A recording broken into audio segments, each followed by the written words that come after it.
Being really nice so he feels sad. Yeah, really nice. Nice. Right. Manipulation. Yeah, and all of it is manipulation. So there's many forms of manipulation. But yes, the wound itself is very manipulative. We can put that down. Manipulations. Anger. What else? Anxious. Well, no, that's a feeling. Okay. That's what we end up feeling when the wound itself is in charge. But the wound itself is all about control. It's all about protecting against pain. It's all about avoiding our feelings. So what are some of the other things that we do when we're in our wounded self? We shut down. We shut down in many ways. Numbing out. Turning to addictions. Disruptive. Yes, being disruptive. Criticizing. Judging. Being intimidating. Threatening. How about having to be right? Wound itself always has to be right. Funny. Pardon? Being funny. Funny. F-U-N-N-Y. Funny. Well, funny can be, yeah, it can come from the wound itself, or it can come from the essence. If somebody is being funny, as a way to get attention, trying to get attention. Yeah. Okay. So now let's look at what are we like when we're operating out of our loving adult? Compassionate. Understanding. Patient. Calm. Curious. Present. What else? Learning. Open to learning. Not afraid. Yes, the loving adult does not come from fear, unafraid. Peaceful. Take care of herself. Well, yeah, we're taking responsibility. Forgiving.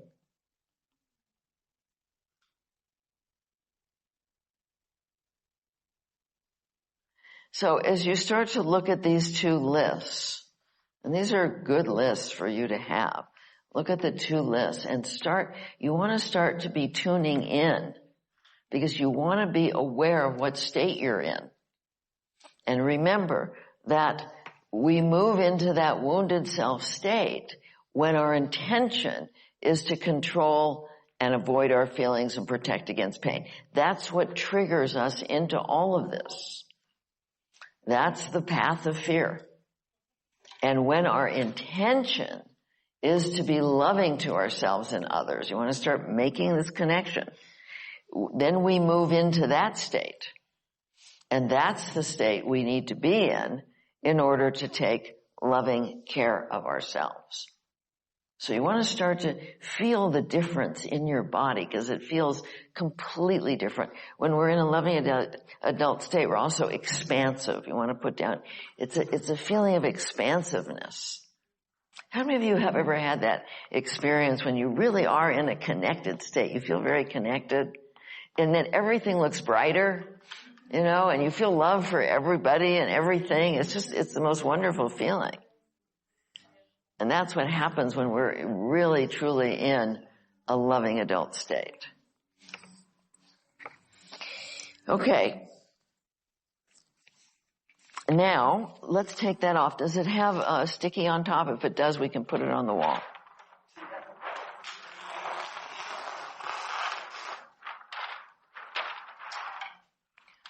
Yeah, just put it on the wall. And take another sheet of paper.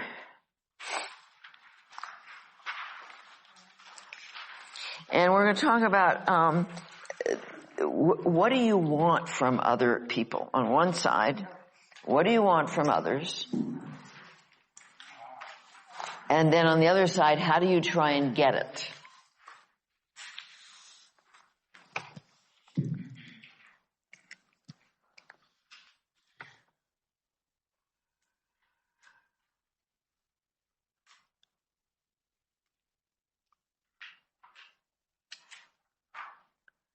Okay, so of course there's a lot of things we want from others, and there's nothing wrong with anything that we want from others. So let's tune in. What do you want from other people? Approval. Approval? Love? Respect? Pardon? To be nurtured. To be noticed, to be seen. Nurtured, to be noticed, nurtured, to be seen, to be heard, huh? Honesty. Validation. Acceptance. Attention. Connection. To see what's special about me. To be seen, to feel special with the person.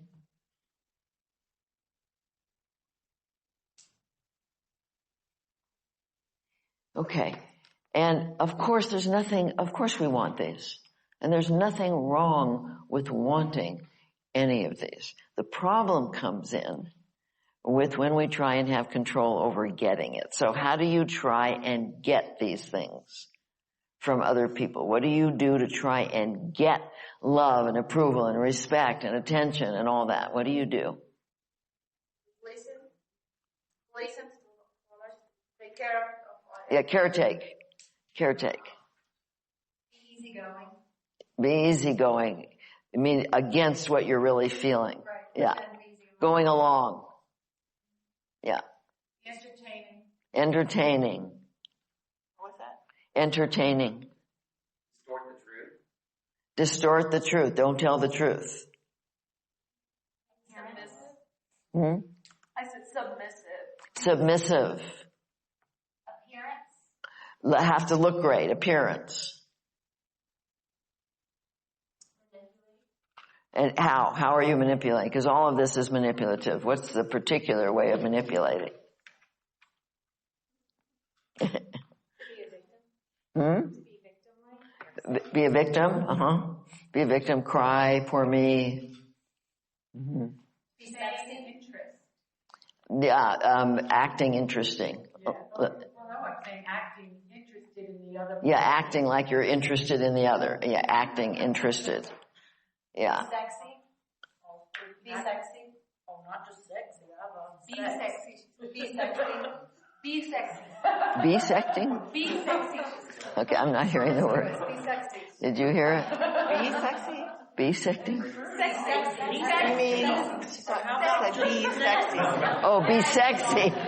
Yeah, be sexy. Be sexy. Yeah. How about blaming? Do you blame other people when they're not treating you this way? Blaming, angry, get angry? Yeah. Attacking? Then I don't get what I want. Well, yeah, but the wounded self doesn't know that. The wounded self thinks if you blame and attack. What about defending? Defending. Defending your position. Defending, shaming. Okay, so, arguing. Okay, so these are some of the ways that we want all these things, and these are some of the ways that we behave to try and get what we want from other people. How often does that work well? 2% of the time. Okay, now take that one off. And on another sheet say, why don't you give those things to yourself? The respect, the love, the attention, the validation. How come you're not giving those things to yourself? That's what you want to start to tune into. It's not that there's anything wrong with wanting those things, but obviously the way that we go about getting them, we don't get them. And we actually have a much better chance of getting them when we give it to ourselves, because here's the thing. People tend to treat us the way we treat ourselves. There's an energy we put out. And I used to wonder, why am I getting treated so badly? It was like I had a sign saying, kick me. I did not understand that people were treating me the way I was treating myself. Can I ask you a question? Yeah. I don't think I would do that. I've seen people who do that, but I would feel guilty if I treated somebody badly. So just because they treat themselves badly doesn't mean I would necessarily do that. Okay, and that's so it wouldn't mean that you would, but if somebody is treating you badly, you might want to look at, does that a mirror for how you're treating yourself? Okay? Yeah. So what we put on here is, why don't you give it to yourself? Why don't you give yourself the caring, the attention, the respect, the understanding, all these things that we, of course, want from others? Why don't you give it to yourself? That you believe you're unworthy. You don't know how. Pardon? You don't know how. Conditioning or social conditioning? I didn't hear you. Social conditioning? Social conditioning? Okay. I think we have to put it on the wall rather than on that. Yeah. Just put it under that one. Or, yeah, that's fine. We don't know what it looks like. Yeah, what does it look like? So you don't know where to look for what? What does any of this look like? I mean, Yeah, you don't know what it looks like, right, to do it for yourself. You know what it looks like for somebody else to do it for you. That behavior wasn't modeled for me. Yeah, it wasn't modeled. You don't know what to do. Don't know what it feels like, don't know what it looks Right. It just has not been modeled. You haven't seen people do that. And in fact, you've been told it's selfish. Yeah. Right? Yep. Write down selfish. Let's define selfish for a moment. I believe that the definition of selfish is when you expect somebody else to give themselves up for you and you don't care about the effect that your behavior has on others. But how is taking loving care of yourself, filling yourself up with love, taking responsibility for your feelings so that you're making yourself happy and peaceful and able to share love with somebody, how is that selfish? See, there's a huge difference between selfishness and self-responsibility. But I grew up being told that taking care of myself was selfish. If I didn't do what my mother or my grandmother wanted me to do, I was told I was selfish. Okay, to me, selfish is when you expect somebody else to give themselves up for you, and when you don't care about the effect that your behavior has on others. Can I ask a question? Yeah. To that? So when you're taking care of yourself, meaning you're prioritizing yourself over something else, how can that be an act of selflessness? You know, We're not talking about selfless. We're talking about self-responsible. See, so if you're taking care of yourself, let's say somebody wants you to, let's say your husband wants you to watch a movie with him that night, but there's something else that's more important for you to do. Okay? How about what? Say, putting my son to bed versus I need to go get a massage. Yeah. Okay, but if you're asking what's in your highest good, what's truly loving. I mean, like when I had my kids, I got hardly any sleep because I wanted to be up with them. Okay? But it would not have been loving to me to ignore them. That's not loving to me to not care about the effect that my behavior has on somebody else, especially a baby or a child. And so that would not be loving to me. It would not be in the highest good of my soul. And so that's what I'm talking about, is that we do need to take loving care of ourselves, but we have to be cognizant of the effect our behavior has on other people. Because what's truly loving to us is also truly loving to others. So let's say you really need a massage, but you usually put your child to bed, and you ask your husband if he'll put your child to bed, and because maybe it is loving to you to go get a massage that you really need. But if your husband isn't willing and your son is dependent on you, then it might not be loving. And so, see, we have to ask, what's in my highest good? What's loving to me right now? And really what's loving to you is going to be loving to to those around us. It's never loving to us to behave in a way that is truly unloving to those around us. It's not in the highest good of our soul. Okay, so there's many reasons why we don't do it. We don't know how. We don't have a spiritual connection. We believe it's selfish. But there's some other reasons here. And some of them are beliefs like, it's not my job. It's somebody else's job. Or I didn't get it as a child. So now my partner or my friend or whoever it is supposed to give it to me now.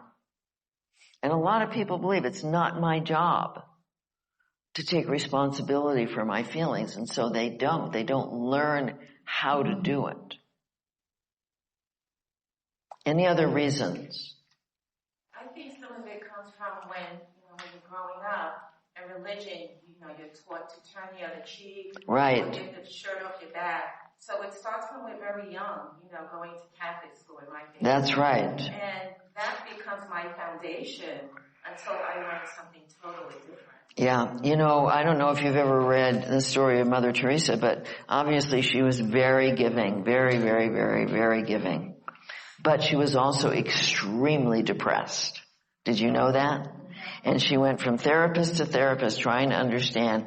Here she was so giving and loved to give, and yet she was so depressed. And if you've ever watched her, I watched her a number of times on TV, she was completely self-abandoning. She took no care of herself. And that's why she was depressed. And so it's wonderful to want to give, but we've got to be taking care of ourselves and give from a full place, not from a depleted place. And we want to give because it gives us joy to give, not because we're giving to try and get approval or to be good or to get into heaven or whatever. We want to give because giving is a very joyous thing. And when we are giving to ourselves and filling ourselves, it's one of the most joyful things in the world is to be giving to others. But not from a depleted place. Not from a place where we're trying to get somebody else's approval. That's not true giving. That's giving to get. Now, I don't think Mother Teresa was giving to get at all. I think she got great joy out of giving, but she was abandoning herself in the process. And you could see it. If you ever watched her, you could see that poor woman was so exhausted. And people kept asking and asking. And she just, never said, no, I've got to go to sleep or something. She just let herself get so depleted. That's depressing. Does that make sense to you? Okay, good. Okay, so let's take that off. Can I just ask a quick question? One of the things, like giving to ourselves is acceptance, but I can't give myself acceptance about things that I think are unacceptable about me. Yeah, see, so that becomes a vicious circle in that it's the wounded self who says, you're unworthy, you're not acceptable. Some things are unacceptable. Yeah, something, right. And so then why give anything to yourself if you're not worth it, right? But that's a false belief, you see. That's one of the major false beliefs. That's the foundation of the wounded self, is that you're not worthy of love.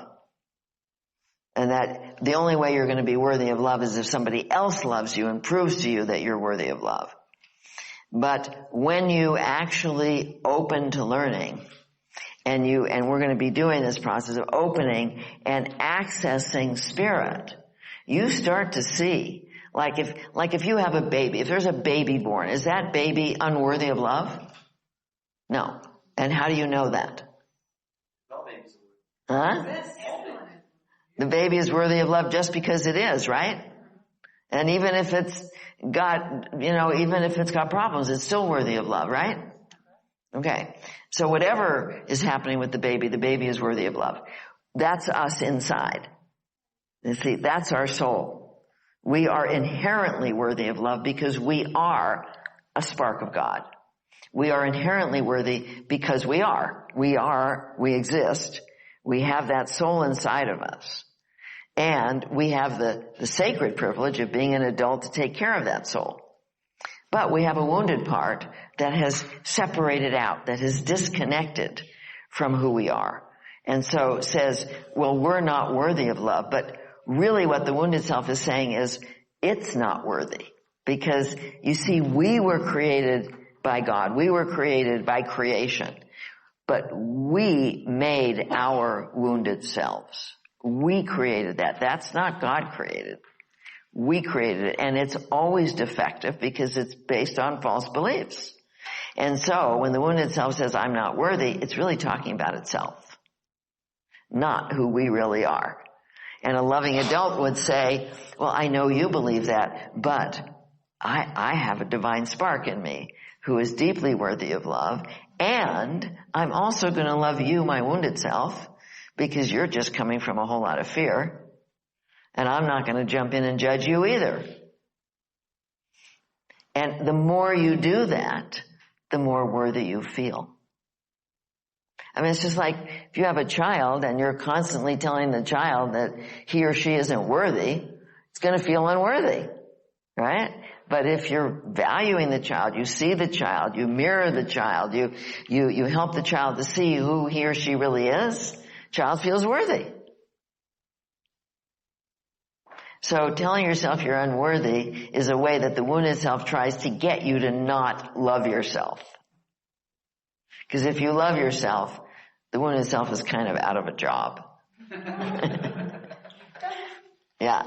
Would you say the wounded self is tells you that if you love yourself and treat yourself well, then you're actually going to do bad things or not be a good person? Yes, that's right. The wounded self makes up all kinds of things. One of the things you have to know about the wounded self, and there's a really great book by the guy who wrote The Four Agreements, Don Miguel Ruiz, and he wrote a book called The Voice of Knowledge. And he makes the really good point in this book that the wounded self comes off as a voice of knowledge, but it's actually complete and total ignorance. It knows nothing. It only is programmed. It only lies. It has no access to truth.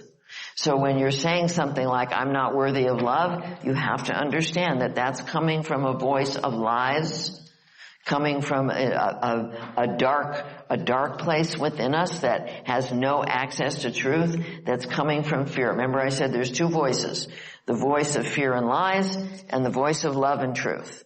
And the voice of love and truth says, well, of course you're worthy. You're a spark of the divine. How could you not be?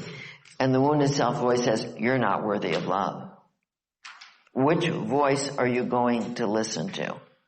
The program voice that knows nothing and has no access to truth, or the voice of truth, the voice of love, the voice that knows what it means to be loving and knows who you are and knows that you are inherently worthy. Which voice are you going to listen to? Yeah. So the wounded self, I kind of think it's going to heal. I'm now thinking this wounded self will stay wounded. It's always going to try and protect. Yeah, you know, what happens is that the energy of the wounded self diminishes as we heal false beliefs. And the wounded self comes from fear. We all had to create this because that was part of our survival. But my experience is that over the years of practicing inner bonding and developing my loving adult, who knows really how to create safety, because for me, safety does not come from my wounded self. Safety comes from my guidance.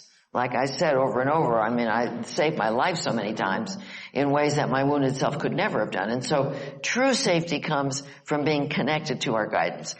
As we do this over and over, and you see over and over that you really are guided, what happens to the wounded self is it lets go. It just says, okay, you're doing a better job of keeping us safe than I am. And my experience was it just said, okay, I'm exhausted anyway from trying to keep us safe. And it just let go.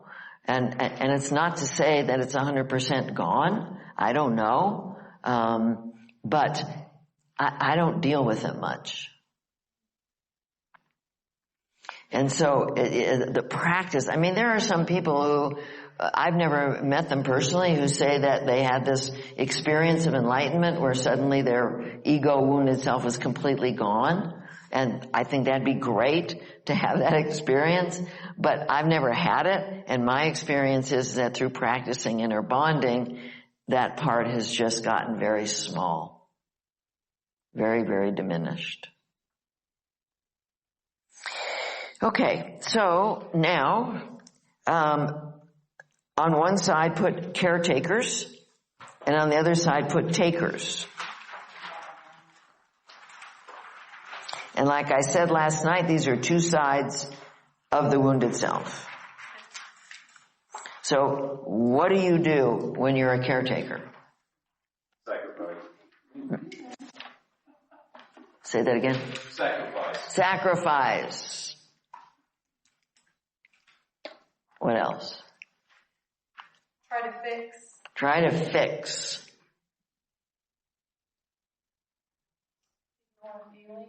Ignore your own feelings. Martyr yourself. Martyr yourself. Obsess about the other. Yeah, always thinking of the other. Tuned into others' feelings. Try to rescue. Rescue. How about give advice without being asked? Unasked for advice. Thinking you know the right way for other people.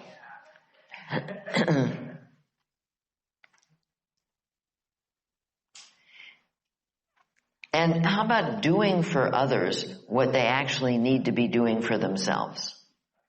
Caretakers do that a lot. They do for others, and they really disable people. They're enabling them to not take responsibility. You know, the helicopter hovering type parents do this a lot. They do things for their children that their children need to be doing for themselves, and they render their children quite incapable.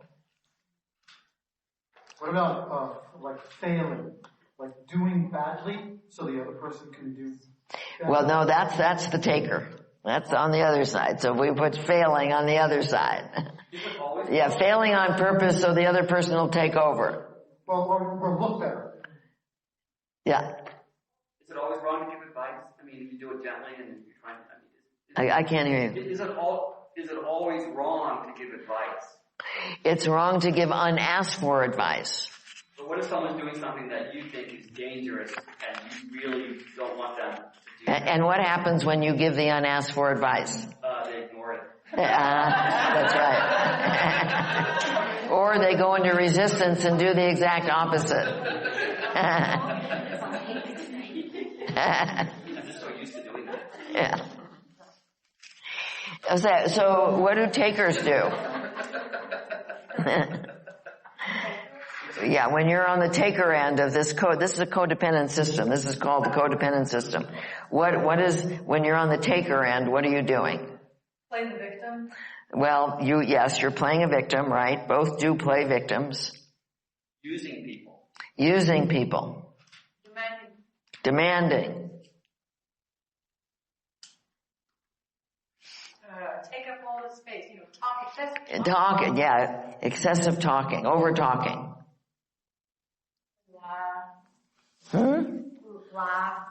Laugh a lot to deflect. Lie.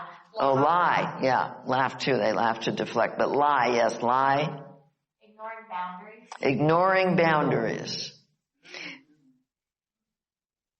Yeah, the caretaker is usually often cognizant of others' boundaries, but has no personal boundaries. And the taker has personal boundaries, but really violates the other's boundaries. And of course, anger and blame. Do caretakers tend to be apologetic? Or Apologetic, yes. Caretakers will often be apologetic. That's a good one. Even if they know they haven't done something, they'll apologize anyway as a form of control. Okay, so you start to get a sense, but remember, these are two sides of a system. And many, many relationship systems fall into this dynamic. And it does not work to create a loving relationship. And of course, the way out is for each person to start to take care of themselves so that they're not operating out of that place. Thank you. They're not operating out of that place. And then they're not going to be doing these things. Then they're going to come together to share their love. That's why it's so important to think about a relationship. If this is what you're doing in your relationships and then wondering why are you not feeling connected, that's why. And you can't make the other person change. All you can do is take care of yourself. And very often what happens with the people that I work with, if one person of the relationship comes and they start to be loving to themselves, very often the whole system will change. Not always. Like in my case, it did not. It got worse. But very often the whole system will change and become a much more loving system. And the person on the other end might say, wow, I like what's happening. What are you doing? And start to do it as well. And that's what creates a loving relationship.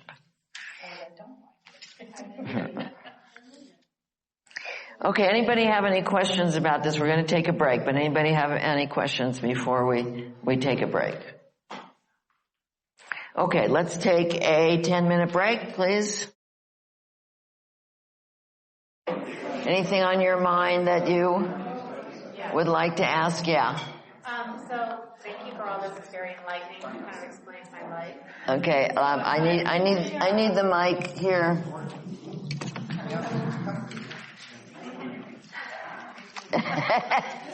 Get my workout in this morning.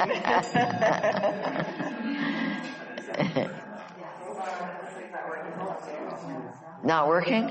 Oh, it needs a battery. Oh, how about, okay. Go ahead.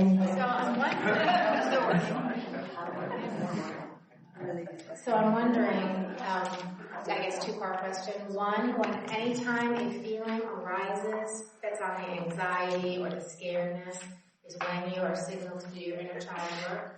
Yes. And then number two, what are you doing when you're at a place, like say you're at work, where I think a lot of our childhood stuff comes up because everybody's in it and we're all kind of a big pool. Do you try to postpone your inner child and say we're going to deal with this on later? It depends on the situation. Sometimes, with practice, when you do the process enough, you get really fast at it. You can do it right in the moment.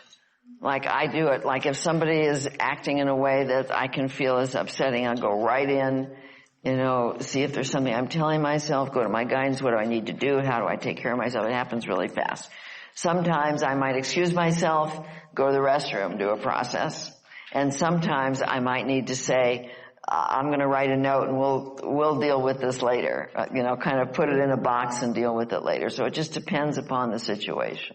So when you first started doing this, were you constantly doing this? I still constantly. Okay, so inner bonding is something that you want to bring into your life. You want to be in step one all the time. That's what I call having your inner baby monitor on. You want to be present in your body all the time. So step one takes a lot of practice from moving to your head into your body. So you want to be practicing that until it becomes a natural way to be. So that you know the moment there's anything other than peace inside, and then you can go through the 6 steps.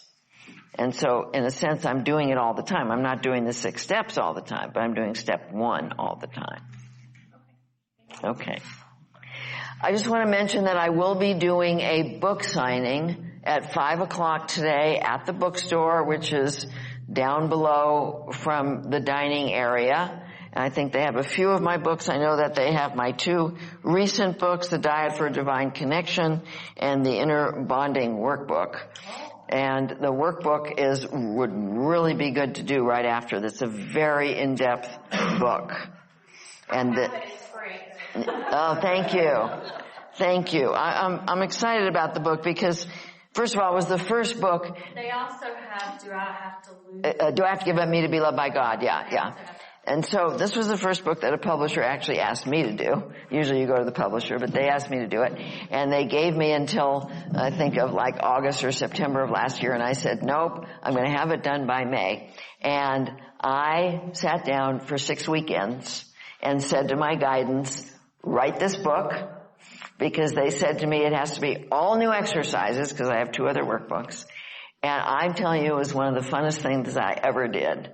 Got completely done in 6 weeks. Wow. Gave it to them and it was done. I could never have done it. I mean, I'm telling you, I cannot do that out of my own mind. But my guidance can do it. And this is true for everybody. I'm telling you this because I am not particularly special at being able to access. It took me time to learn this. And I want you to know that all of you have the capacity to access that creativity that's there. And it's so much fun. When I first started writing books, it was excruciating for me because I did not know how to access my guidance. And it's really hard to be creative when you don't know how to do that.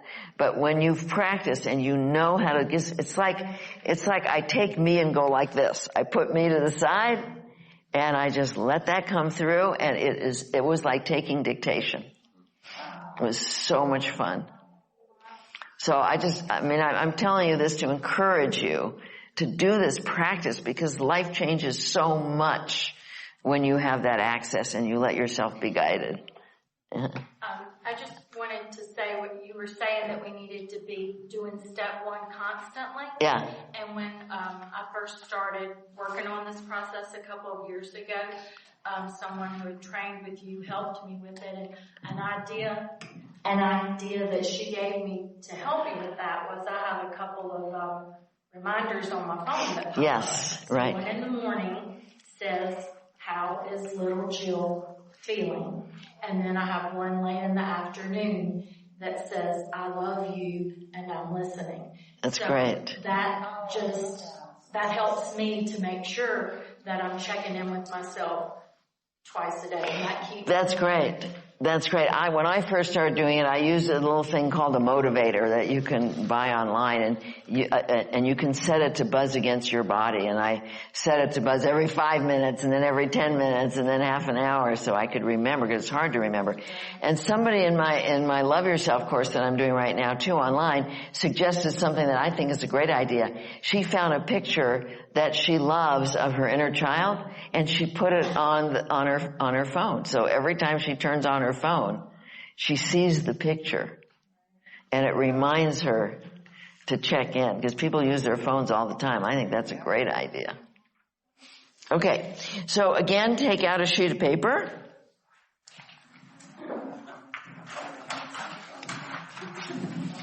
And we're going to be moving into who we are in our essence. Who are we in our core self? And so what you want to put on the board is the characteristics of the core self. So when you're operating from a loving adult and you're taking care of yourself, that means that the core self we get to be who we are, who our soul really is. What are some of the characteristics of souls? Because we're very similar, actually. Joyful. Kind. Loving. Empowered. Good. In the moment. Worthy.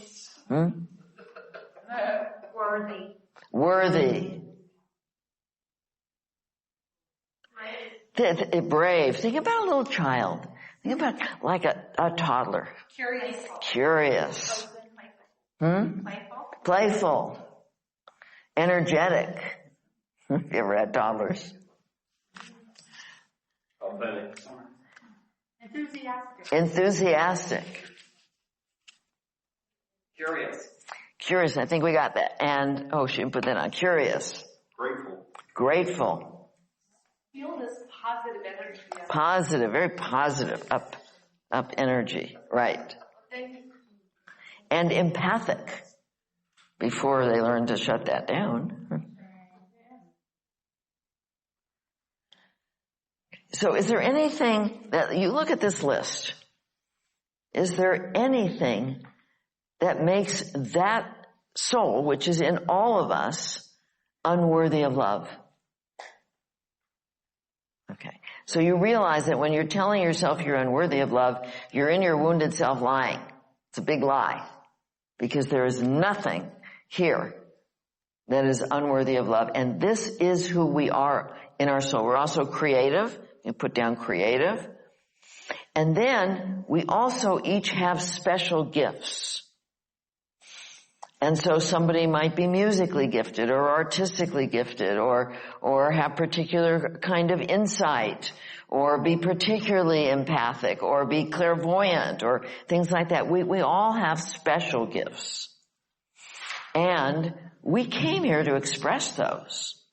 I believe that the reason we're on the planet is to evolve in our ability to love and express the gifts that we've been given. But when we're operating from our wounded self, it's not going to happen. When we operate from our loving adult and we value who we are inside, we allow ourselves to express, we evolve in our ability to love, and we get to express the gifts that we've been given. And it's very joyful to be able to do that. Okay.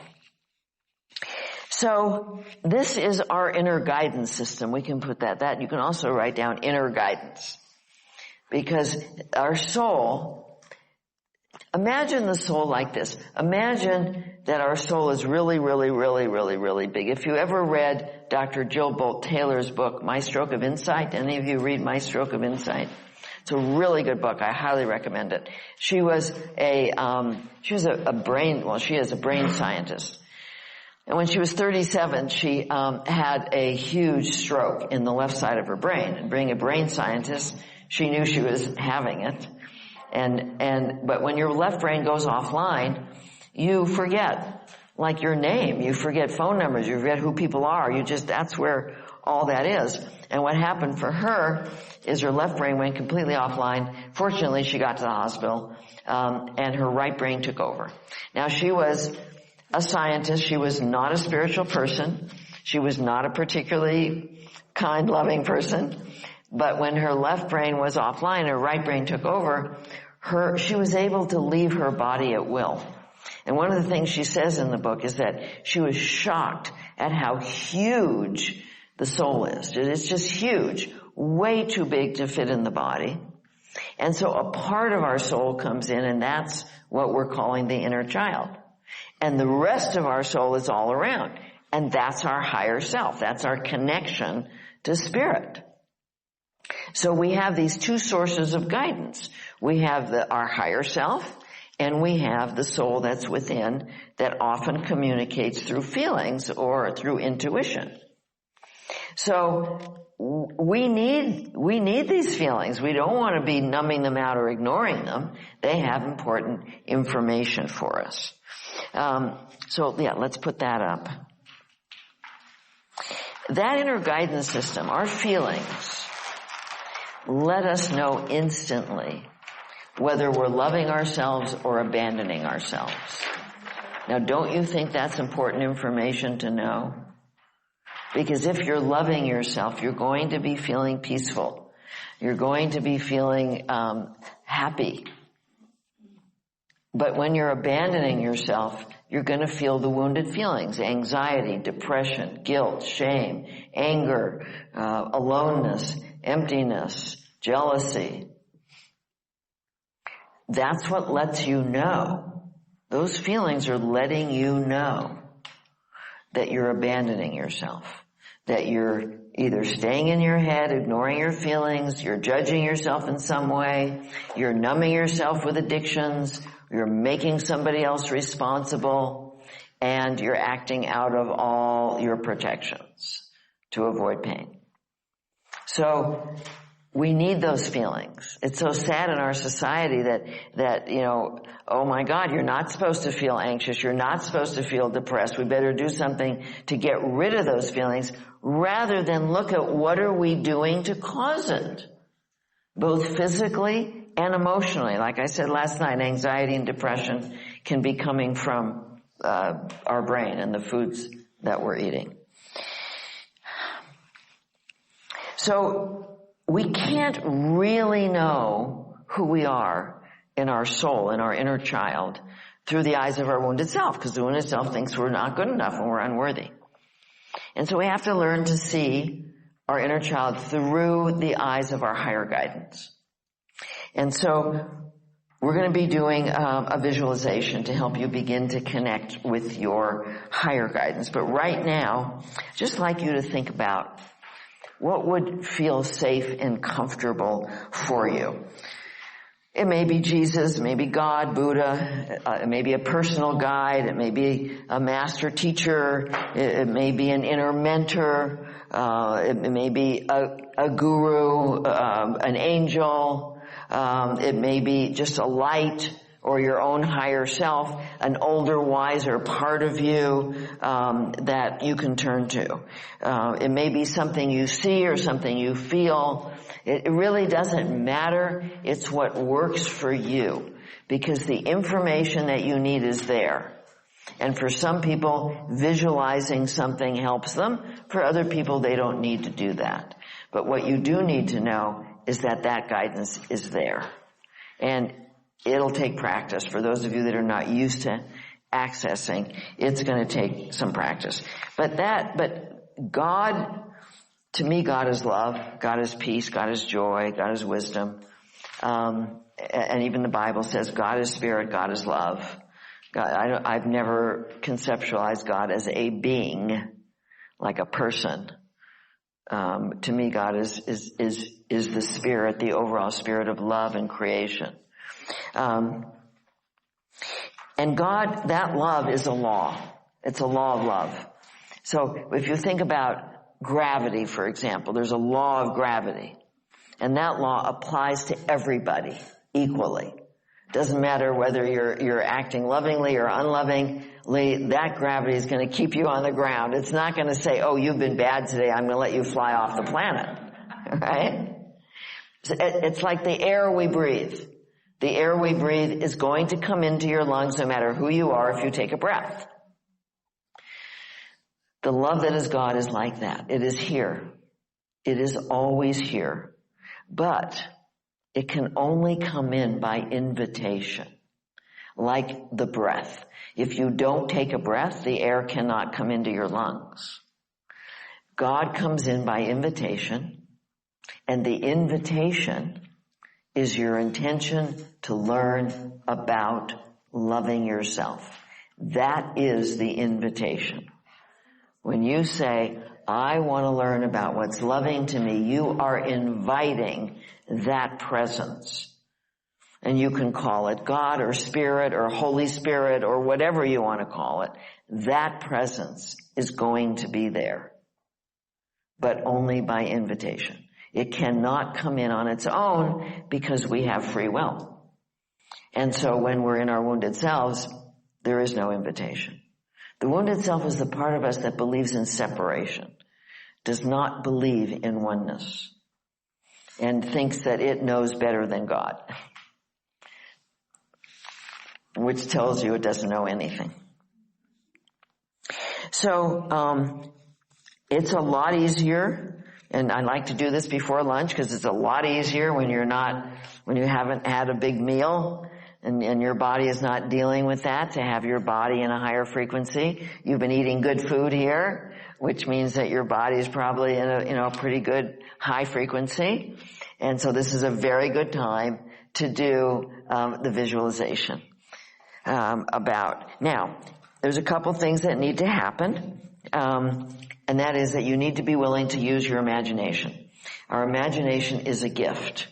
It's a bridge that brings us into spirit. When I was a kid and I used my imagination, it was put down. Oh, it's only your imagination, as if there's something wrong with that.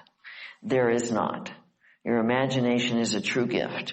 And so you need to be willing to use your imagination as part of this. And as I said last night, other things like prayer, meditation, being in nature, listening to beautiful music can help you. But being open to learning about loving yourself, using your imagination, and keeping your body clear, that's what's gonna get you there. I'd like to do a little demonstration for those people that are very skeptical. Has anybody done kinesiology? Okay, come on up.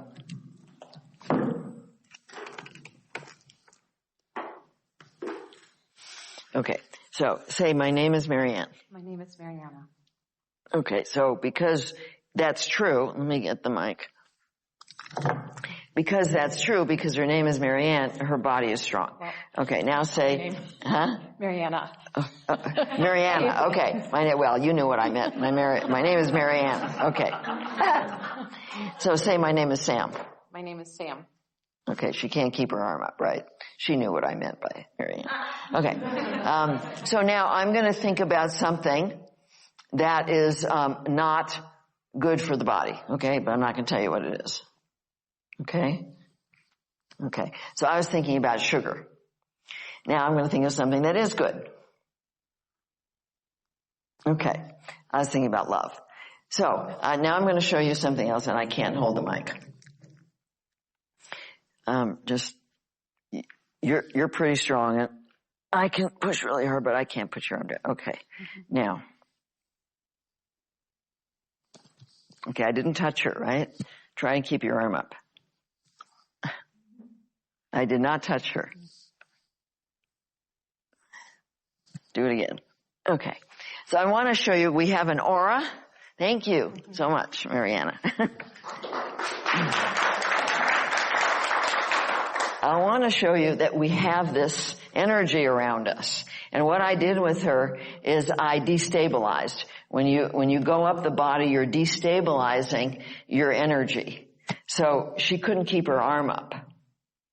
But when I went down, I'm restabilizing her energy without touching her. And it made her strong. So I just do that little demonstration to help you see that this energy is here. It's an intelligent energy. We can tap into it. And it will guide you always in what's in your highest good. Okay, so again, get comfortable. We're going to be doing a visualization. We want some meta music on. Meta music is music that was created at the Monroe Institute in Virginia, and it has tones built in that help you to connect with spirit. So again, take some deep breaths. We'd be good if you have a dollar stuffed animal to hold that right now.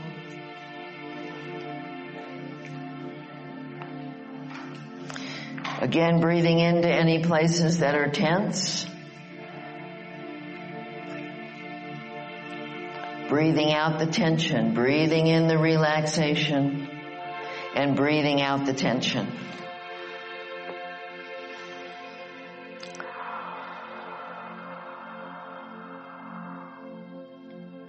And imagine yourself in a very beautiful place in nature.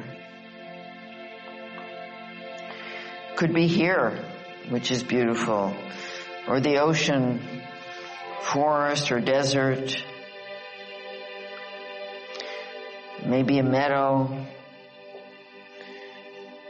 Maybe there's a waterfall or a brook.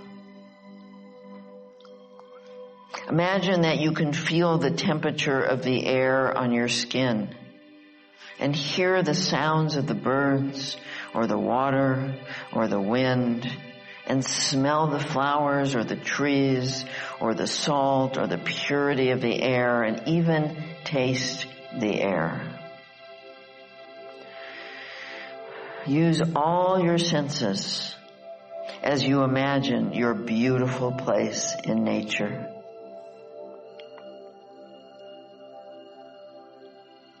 And imagine that you become aware of a warm, loving, powerful presence beside you. This presence is your spiritual guidance. And your guidance wants to come in whatever form feels comfortable for you. So you have an opportunity to imagine exactly how you want your guidance to appear to you. And depending on your worldview, imagine a being or energy within and or without who for you is the most loving and powerful and wise being or energy you could ever imagine. It could be a pure light or a pure energy. Could be your experience of nature. Could even be animal or could be human. Could be Jesus, Buddha, Allah, Mother Mary, or one of the other saints. Could be someone you've known and loved who has died. Could be the highest, most glorious part of you, an older, wiser part of yourself. Or it could be someone you make up, an inner mentor, a spirit guide, a guardian angel, a teacher. Could be something you see or just something you feel. An energy of love and compassion, softness, gentleness, power, strength, and wisdom. Just use your imagination and make up whatever feels totally safe and loving and wise and powerful. A being or energy or light you would love to be held by or feel within you. A being or energy or light you can turn to for love and guidance and wisdom and comfort whenever you want. Imagine whatever feels most comfortable and safe for you.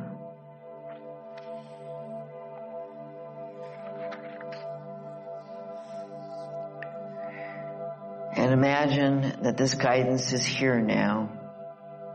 That you're with your guidance now and you feel yourself surrounded by love and filled with love.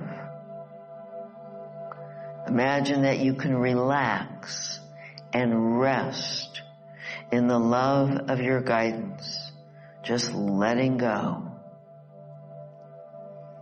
And if this is a being other than your own higher self or other than someone you know, you can make up a name for this being. Whatever name you like, or it just could be my guidance or my angel.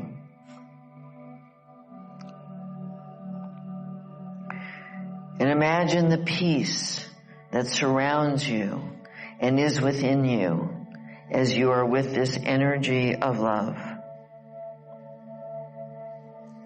Imagine that your guidance knows everything about you and loves you unconditionally.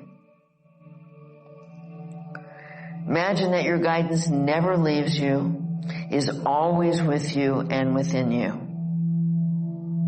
This is your personal guidance, and you can always turn to it for love, wisdom, strength, and truth. While you're in this beautiful place with your guidance, allow yourself to go backwards in time to a painful time in childhood, a time when you felt sad and lonely. Maybe a time when you felt rejected at school or at home, or a time when you'd been abused physically or emotionally or sexually, or a time you were left alone and neglected. Or a time when you felt shamed and hurt. Maybe a time when you were hospitalized and alone. May even be as an infant, alone in your crib, crying and no one coming. Imagine yourself as that infant or child, alone in your room or in a crib or on the playground or in the hospital or outside, lonely and in pain. See if you can feel that time when you felt so alone and afraid. And imagine yourself as you are now, an adult, coming into the room or place where you are as an infant or child, along with your higher guidance. Introduce yourself to yourself as a child, and imagine the wonder in your child's face as he or she recognizes you. Now take your inner child on your lap and proceed to become the most loving adult that you can imagine.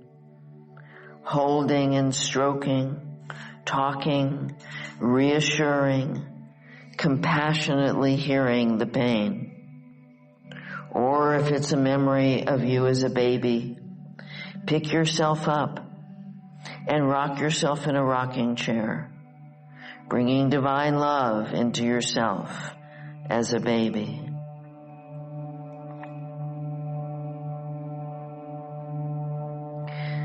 Let your child know that you are now learning to love him or her, so that you can always be here for him or her now that you're grown up. Imagine that you can feel your child relaxing against you with relief that you are here right now. And now imagine that you're with your child back in that very beautiful place in nature that you imagined. Imagine you're sitting and holding your inner child, smelling the air, hearing the sounds, feeling the temperature on your skin, tasting the air. And imagine that your guidance is with you, surrounding you and within you while you're holding your child. Imagine that you can see your soul, your child, your essence through the eyes of your higher guidance, through the eyes of love. Look into your child's eyes and see who you really are. See your light, your goodness, your innocence, your vulnerability, your aliveness, your lovingness. See your child's joy in the special way your child laughs when he or she is happy. See your child's uniqueness, the special gifts that you've been given. See how very precious your inner child, your soul is. How inherently lovable you are. See that your inner child is worthy of being loved and cared for by you. See that this little child just wants to be loved and be loving. And see all the different ways he or she behaves when being unloved or feeling afraid of being unloved. And now imagine that surrounding your essence, your core self, your inner child is your wounded self. Imagine seeing your wounded self through the eyes of your guidance. You can see the fear and the programmed beliefs and all the ways your wounded self tries to control out of the fear. Feel the deep love and compassion your guidance has for your wounded self. Within your wounded self is your essence, your core self. But notice that your wounded self doesn't even know anything about that beautiful light that is within. And it is your responsibility to love both your wounded self and your core self with the help of your guidance to know who you really are. Now pull your child into you. pulling in all his or her feelings, aliveness, passion, knowingness, sweetness, goodness, vulnerability, pain, fear, anger, joy. Feel your child within you.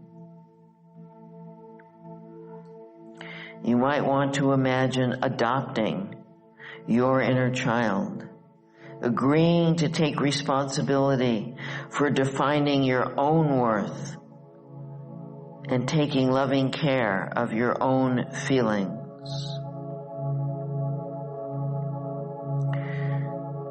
When you feel your child fully owned and within you, open your eyes and come back into the present.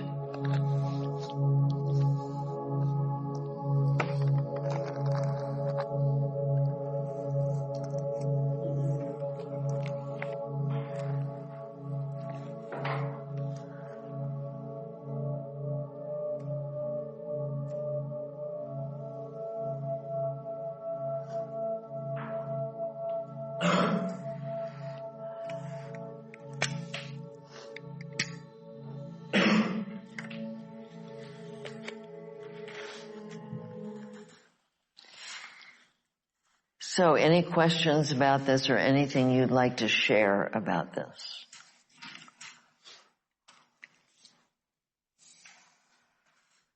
Anybody have problems that they need help with? Anything that you're not getting or understanding about it? It's hard to stay focused for me. It's what? It was hard to stay focused on it. Yeah, well, your wounded self doesn't want you to. It's the last thing in the world your wounded self wants is for you to connect with your guidance, because when you really get how powerful that is, you're going to stop listening to the voice of your wounded self. Yeah. When I asked for, I was in a garden, and when I asked for my guidance to appear, it appeared as like this shiny, shimmering top that was rotating. Yeah, that's fine. I mean, that's what I saw. That's fine.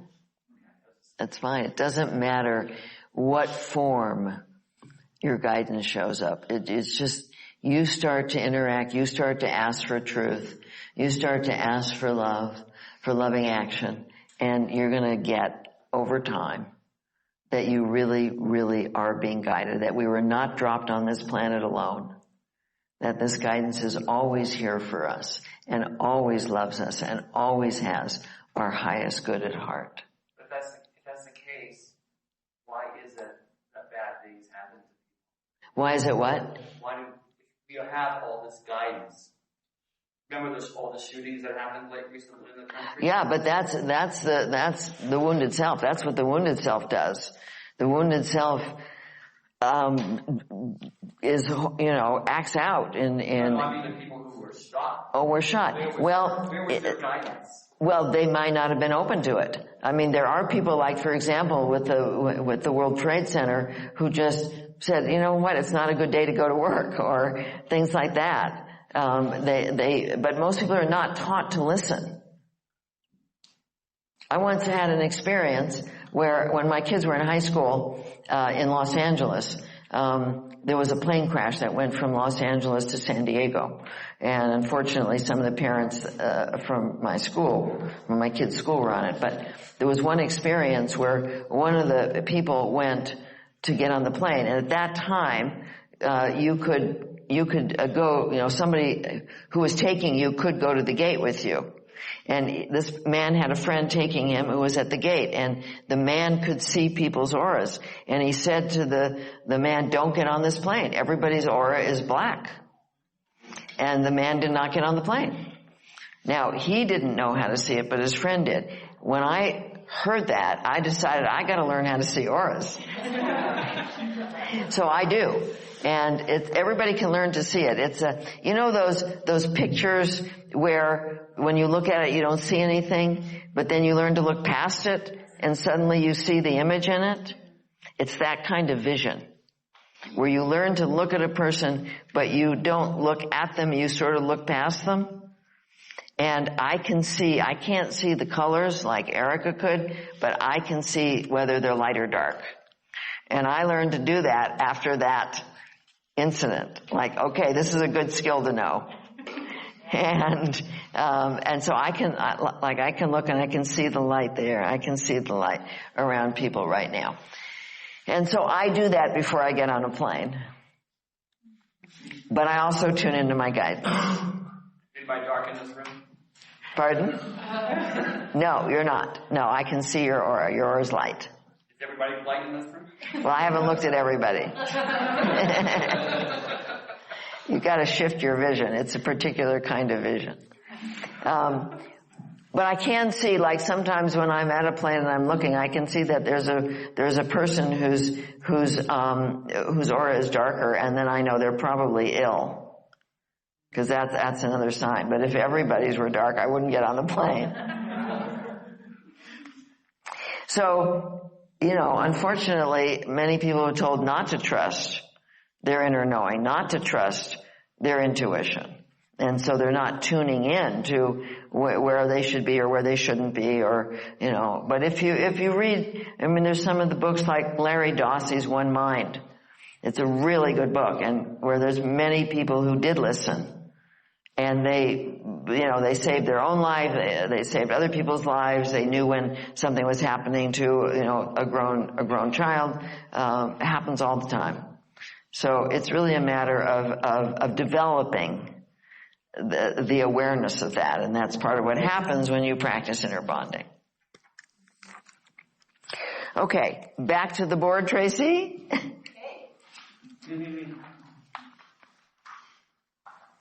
So I just want to do a little work on the loving adult before we break for lunch.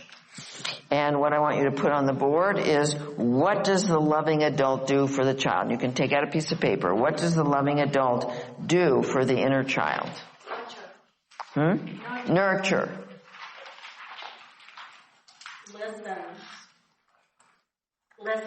Listen.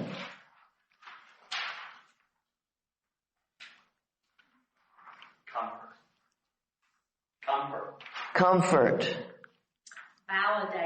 Validate. Be present. Think about what you want from others. What do you want from others? Believe, yes. Believe the inner child. Love. Encourage. Trust.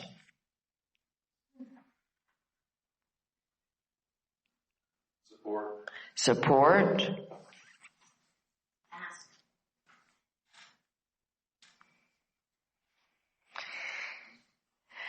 So you're getting a good idea of what it's like. These are things, if you wanted to be a loving parent, you would do with the child, right? And connection would be one of them. These were things, if you really wanted to love an actual child, you would be doing these things. That is exactly what we need to be doing with ourselves. That's what the loving adult does. But the loving adult also, and actually good parents do this, they tune in. Like when I had kids, I had no brothers and sisters. I did not know how to be a mom. But when my son was crying and I didn't know what to do, I would, without even knowing this, I would tune in. Okay, what does he need? He couldn't tell me what he needed. But I would think, what does he need? And I would get information. And so when you want to be a loving parent, you naturally do that. You don't realize that you're saying, what does my baby need right now? And you're asking a real question, and you are getting, ideas will pop into your mind. And it's the same thing with ourselves. When you say, what would be loving? What's the truth? What would be loving? Ideas will start to pop into your mind. And those are coming from your higher guidance. Play. That's something I never got. Pardon? Play? Well, encouraging play. One of the things the loving adult does is mirror. Like if you want to be a good parent, you mirror to your child, oh, I just loved how kind you were to your friend, or wow, that creativity just amazes me. That kind of mirroring, we can do that for ourselves because most of us did not get that as we were growing up, and start to comment even out loud. I remember I started to do this because I did a painting. I'm an artist, so I did a painting that I really loved. And right away, my wounded self came in there and says, oh, it's just a fluke. You'll never do that again. My wounded self said that to me, and I realized, wow, that's terrible to say to myself. And at that moment, I realized, okay, I'm not going to let those kinds of comments discourage me. And I said to my inner child, no, this is you. This is your creativity. Of course you can do it again. And then I started doing that out loud. Anytime I was kind, I was caring, I was insightful, I was creative, and I still do it. I thank my inner child all the time. Thank you for your kindness. Thank you for your caring. Thank you for your empathy. Thank you for your creativity. I thank her all the time. And that is very, very helpful in continuing to know who you are on the inner level. Do you thank her aloud or? I do it out loud. I do. I've gotten in the habit of talking to myself out loud, so I just do it out loud without thinking about it. So when you're in your loving adult state, you hear information about yourself as a gift. Like you're here right now because you want to learn. And hopefully you're hearing this information as a gift. But when you're in your wounded self, you hear the very same information as an attack. The wounded self cannot hear information about ourselves as something worthwhile. Hears it as an attack. So if you're hearing this information as an attack, that's information that you're in your wounded self. But most of you, I'm sure, came here to learn something, so you're probably hearing it as a gift. When we're in the loving adult state, we are present and we're not invested in the outcome. The wounded self is always invested in the outcome. I'll do this so that will happen. But the loving adult doesn't try and control outcomes. It's just really present for what's happening. And most of us did not get adequate mothering and fathering. We didn't get held and nurtured and mothered, and either a man or a woman can mother. And fathering is taking action. Somebody taking action, speaking up for us, standing up for us. So the mothering aspect is the more internal, the fathering is the more external, and most of us didn't get that. So we need to become the mother and father for ourselves. We need to nurture ourselves and take action for ourselves in the world. It's not enough to just nurture. Step 5 is taking loving action. That's the fathering aspect, is taking the loving action. It's very interesting when we're in a loving adult state. People can feel the difference in the energy. Like if you hug somebody and you're in your wounded self and you're in a needy state, that person is going to feel pulled on and drained by your energy. But if you're in a loving adult state and you're coming from a full place and you're giving love, that person is going to feel energized by your hug. So you really want to be very aware when you touch somebody or hug somebody. Are you trying to get something, or are you actually offering them love and offering them positive energy? And so most of us don't have a loving adult because we never learned to be one and it wasn't role modeled. So I'd like to do a little exercise now before we break for lunch. I'd like you to take out a sheet of paper.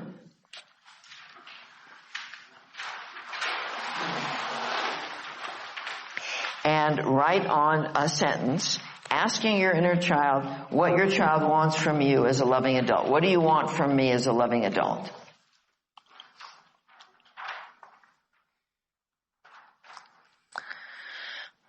And you can use your non-dominant hand if you want to when you answer. Sometimes that's easier to access the inner child to use the non-dominant hand. So for example, when I had asked that, when I started doing inner bonding, my child would say, well, I want you to see me and hear me and be present for me and speak up for me and take action for me and take care of me when I'm hurt and be caring and be compassionate and listen to what's fun for me and take time to play and take time to learn and take time to grow and just all kinds of things. So just go ahead, ask your inner child, what does your child want from you as a loving adult?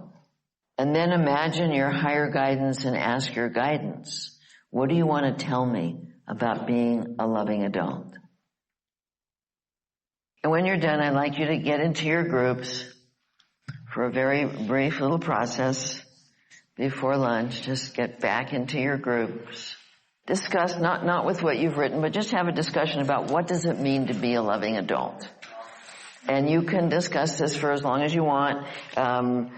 We break in 5 minutes, but if you want to discuss it longer, you can, or not. It's up to you. But just have a discussion about what does it mean to be a loving adult.